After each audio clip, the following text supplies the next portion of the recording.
4 chins. I didn't even know that was possible. I think lots of things are cool. DC Rebirth is killing it right now. I joined the Knox 2013 dance comp for fun and ended up having a pretty good time, so I did it the second year. And in second year we also had Ciroc lessons for the ball, and it was, I just had an absolute blast doing that. So in third year I was like, oh, I'm gonna see if they have a dance club here, and they did, and I joined it, the Otago Dance Association. For me, it's a lot about fun. Obviously, my favourite thing that I've been in dance-wise was the cabaret groups Lads on Tour under Feral Grace Company.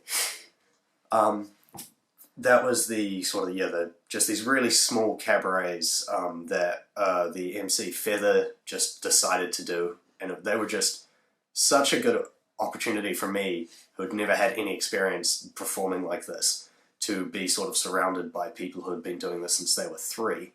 It was just kind of an incredible experience. I mean, Feather's obsession with tiny dance stages was always a concern, and it was always funny sort of going into these spaces. And it was like, I remember I did 2 in Purple Rain, which is like a cafe, and they have a downstairs bit that's a bar, and the stage is smaller sort of than what I'm being filmed on. And you sort of walk in and you're like, oh yeah, that's right. Did you like come up with this whole... Yeah. Yeah. And then of course, the first time we actually made, like amends for that, when we really took it into consideration, was the one we did in Christchurch in Littleton the first time. And we had an actual dance stage, and we were all sort of confused. We didn't quite know what to do with all the space. The person that has influenced me most in my life is definitely my father. I look up to him a lot. I think he's done very well for himself. He was in a band. He was at university on a full ride scholarship. He's exactly like me. So he got me into my music tastes. He got me into the books I read. I lived with him last year. It was just me and him.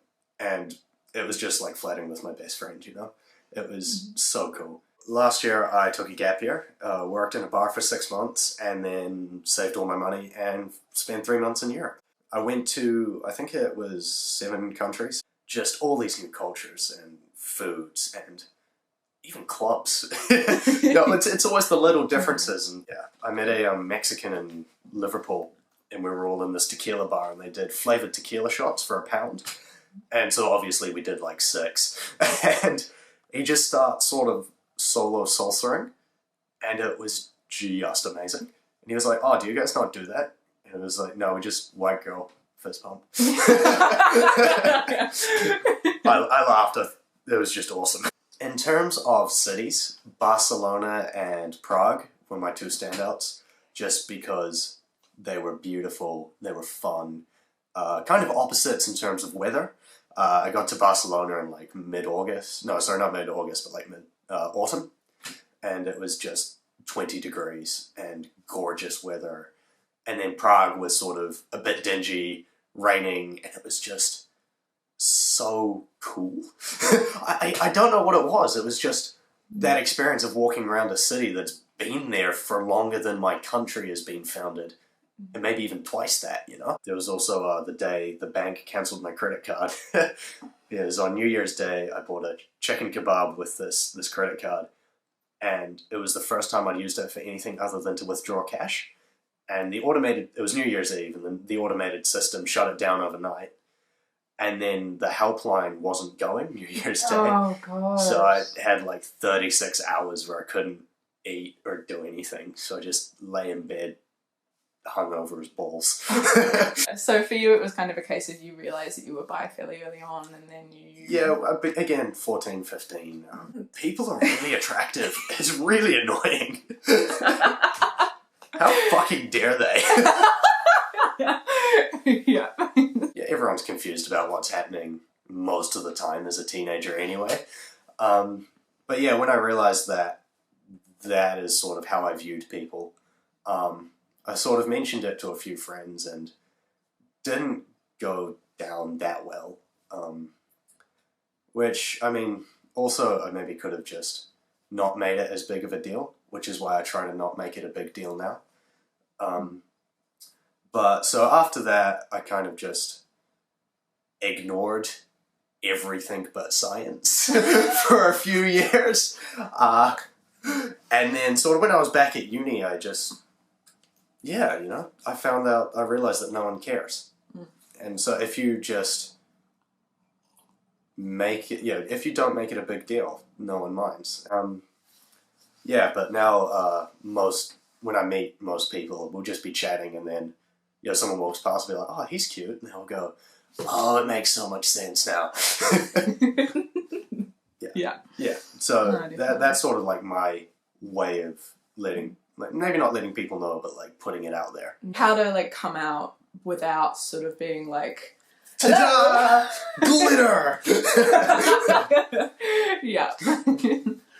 Yeah, so you found that you ended up just kind of treating it as more of a like casual thing. Yeah. Well, it's like I like comic books, I watch a lot of sci-fi, and I'm bisexual. Like, they're all kind of things about me that I wouldn't introduce myself as, They're just things that come up occasionally. I've had jobs in very sort of hyper-masculine environments that, like maybe I don't mention it, but but I don't really mind, because if I'm not out and they don't know, I don't care. But if it gets too far sort of in the phobic regions, I will be like, actually, that's not okay. Like, you're all dicks.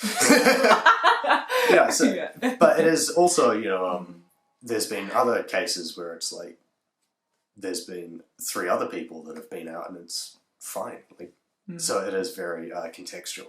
Yeah. One of the things I noticed overseas was I was in Manchester. We were clubbing in the gay village, and it was awesome.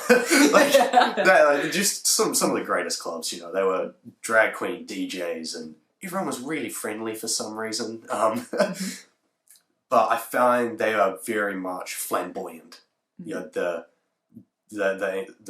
My experience with the English queer community was flamboyance.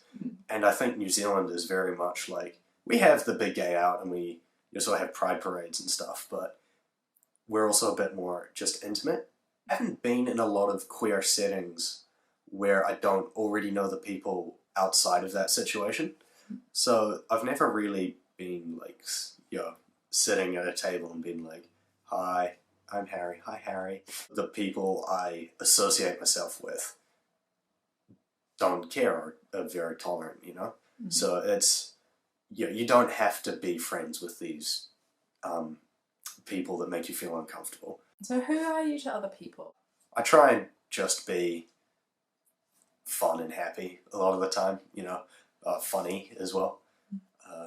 I imagine most people think I'm a huge nerd, and they're not wrong. But yeah, other than that, I think if you just, be yourself, and that's the most sardonic. Be yourself. I hate that term. No, like, I'm an awful person sometimes. Like, be your best self. No, be yourself, and people will enjoy you.